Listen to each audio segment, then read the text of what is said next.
Алдағы парламент мәжілісінің сайлауына өңірлерден кіл мықты кандидаттар түсу керек. Қазақстан Республикасы президенті жанындағы Қазақстанның стратегиялық зерттеу институтының директоры алдағы науқанға зор үміт артады. Мемлекеттің мықты институтына айналар партиялық жүйе құруға елімізде жағдай жасалып жатыр. Сөзі өтімді әлеуметке бет бұрған, салмақты мәселе көтеретін әрі атқарушы биліктен нақты жауап ала алатын парламентті құрудың алғышарты да осы дейді Еркін Тұқымов.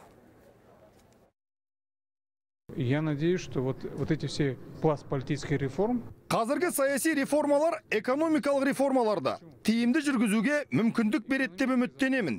Неліктен? Өйткені соңғы жылдарда экономикадағы тұралау түптеп келгенде саяси тұралаудан туындаған. Сәйкесінше саяси бәсекелестік экономикадағы бәсекелестікке жол ашады. Басқаша болуы мүмкін емес. Әлемнің көптеген елдері осы жолмен жүріп өткен. Жеме-жемге келгенде біз жаңа дүниені ойлап тауып отырған жоқпыз. Саясаттағы инклюзивтік экономикадағы инклюзивтікке бастайды.